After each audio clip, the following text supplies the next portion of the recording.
दुर्गा नदी के किनारे बसा एक गांव फूलपुर। गांव में कुछ 100-150 लोग रहते थे।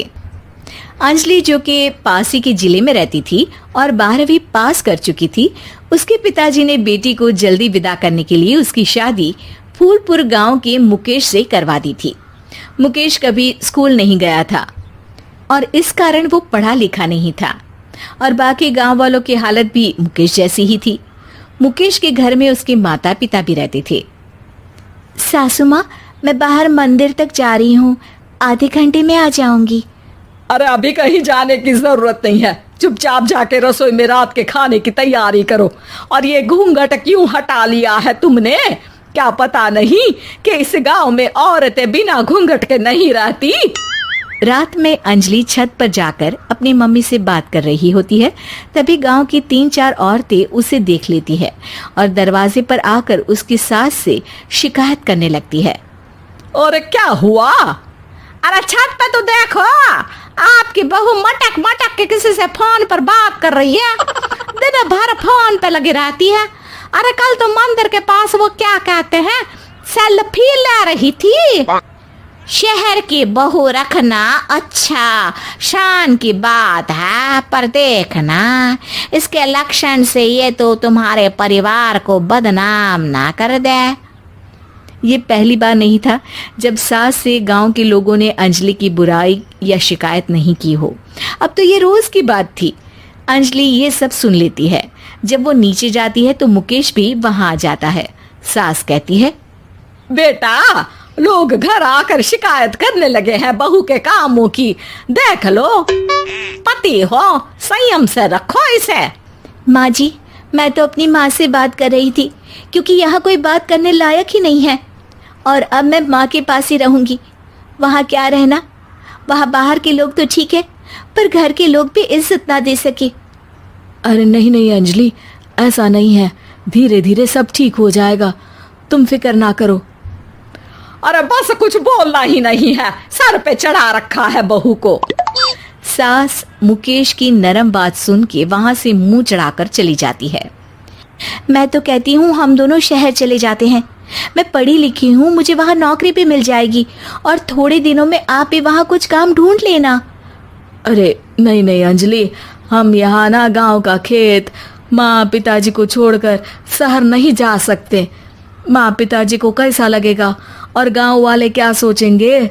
ये कहकर मुकेश सोने चला जाता है और अंजलि की गांव वालों द्वारा बुराई का सिलसिला बहुत दिनों तक चलता ही रहता है। लेकिन अंजलि गुस्सा ना दिखाते हुए समझदारी से काम लेती है। बारिश का मौसम चालू हो जाता है। जोरदार बारिश से पूरे गांव में हाहाकार मच जाता है। दुर्गा नदी में बाढ़ आ जाती है और बाढ़ का पानी पूरे गांव की फसल तबाह कर देता है। फसल की ये हालत देखकर गांव वाले निराश हो जाते हैं और बात तो यहाँ तक पहुँच जाती है कि कुछ लोग तो अंजलि को इस सब का दोषी ठहरा देते हैं। अरे पूरी फसल तबाह हो गई, पता नहीं किसकी नजर लग गई है। अरे जब से चौधरी परिवार में ये शहर की बहू आई है ना, तब से ही गांव की शांति चली गई है। इसके कर्म कांड से माँ दुर्गा नदी भी खुश नहीं है। ये सब सुनकर बेचारी अंजलि रोते हुए अपने घर चली जाती है। कुछ दिन बाद सभी गांव वाले अपनी फसल का मुआवजा लेकर अपने अपने घर आते हैं। मुकेश भी 1500 लेकर आता है। अंजलि को जब पासबुक दिखाता है तो अंजलि हैरान हो जाती है। अरे, ये पासबुक में तो उन्होंने 4000 की एंट्री करी है और आपको सिर्फ 1500 दिए। सच में? अरे वो सरकारी अफसर आपको बेवकूफ बना रहे हैं। सरकार की तरफ से हमें 4000 मिले हैं, लेकिन बाकी का सारा पैसा खुद ही खा रहे हैं। आप लोग के अनपढ़ होने का फायदा उठा रहे हैं। ये सब सुनकर मुकेश परेशान हो जाता है, लेकिन अंजलि उसे हिम्मत से काम लेने को कहती है और सुबह होते ही मुकेश को पंचायत कार्यालय ले जाती है और साथ में गांव के और लोगों को भी। आप सरकारी बाबू क्या गांव के लोगों को बेवकूफ समझते हैं? आपको क्या लगता है ये पढ़े लिखे नहीं है तो आप कुछ भी मनमानी करेंगे?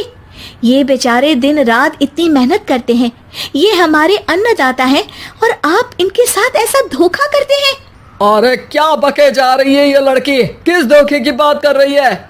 अपने कांड करके नदी माँ को नाराज करके हमारा नुकसान करके इसे चैन नहीं मिला क्या? सरपंच जी, इन सरकारी बाबू ने मुझे बेवकूफ बनाया है और मेरे हिस्से के पैसे खुद चट कर गए।